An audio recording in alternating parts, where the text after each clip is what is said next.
Back in 2011, I was living in Malaysia and I was living in my own house. I had a friend come over from Canada and we were just having a housewarming party when I was upstairs showing my friends my new house.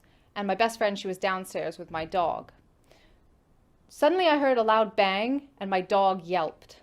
And I thought she just knocked something over because she's a bit crazy anyway. When I went downstairs, my best friend looked absolutely shocked. She was so pale and white. I asked her what happened, and she said my dog was walking towards the glass sliding door and it slammed shut by itself in front of her. And we freaked out. We so freaked out. We left, we shut the doors, we're like, let's go out. We came back later and had forgotten sort of all about it. My friend left, went back to Canada, and I continued living there. Over the next couple of months, some strange things were happening in the house, but I could just give them an excuse, you know. I would come home and something I had left there was now over there. Um, and I just said, okay, well, maybe I forgot. Or I would hear something drop in my room and nothing had moved. After probably about 4 months, I came home one night. I went to my bedroom. I put my dog in her bedroom. I went to my bedroom, started to get ready for bed, and I noticed the light was on outside of my bedroom. So I went outside to turn it off. And when I did, I felt this feeling in my chest. And I'd had this feeling before. Because I was an atheist, I would have said like maybe it's a ghost. But I felt this feeling and I heard a noise that sounded like white noise. And I got really scared because I didn't really know where it was coming from, but I sensed where it was coming from. I could feel like the direction that it was coming from. So I just shut off the light and I shut my bedroom door and I locked it. And when I turned around, something hit my door so hard. The whole door shook and my heart literally fell out of my chest. Like I was terrified. I've been in situations where I thought I might die before, but I never sought refuge in a God because I didn't believe in any God. But in that moment, my mind was completely clear, and the only word in my mind was Allah. So against my natural judgment, I said to myself, Allah, if you're there, protect me because I don't know what this is and I don't know what it wants from me. And I went to bed and I thought that I was going to take ages to sleep because I was so scared. I just put something on my laptop and I mean, within 5 minutes, I was asleep.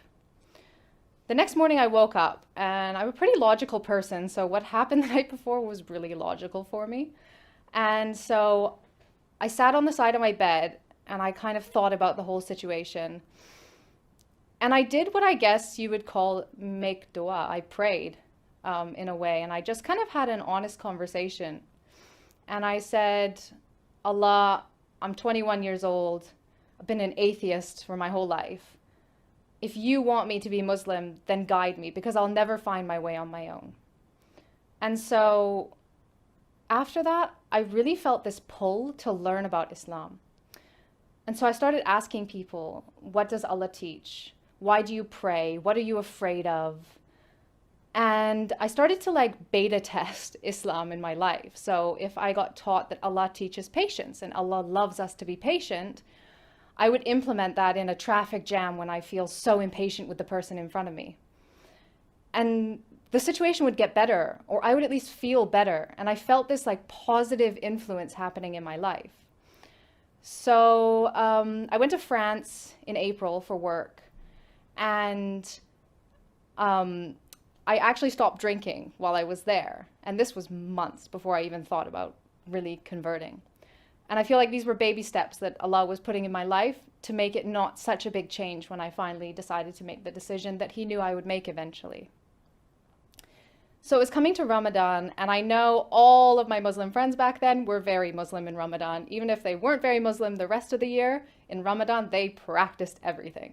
So I said Ramadan is a good time to see what it's like to really be a Muslim, because my character is if I do something, I do it 100% or I don't do it at all.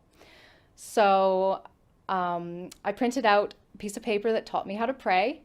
I wore hijab, I fasted every day, I read a chapter of Quran every day. And it must have been about halfway through Ramadan that, and halfway through the Quran, that I realized I didn't want to die tomorrow and not be Muslim. And I truly believe that if I hadn't converted to Islam and died, then I wouldn't be going to Jannah. So I Googled, how do you take your Shahada? And I sat there after Isha by myself and did my Shahada in English. And I have never looked back since. It's almost been 10 years now. And it's been the most positive change in my life. My mom says I probably would have been dead had I not become Muslim, the way that my life was going. My relationship with my family is so much stronger because Islam has taught me about the importance of family and respecting my parents. And just everything in my life, just this sense of happiness that never goes away, even in sad times, because you know that this life will finish and it's not the purpose. You know, the purpose is to live this life as the best person you can so that you can live eternity in the best place, inshallah. I hope you don't think I'm crazy because of my story. And I hope it has benefited you in some way.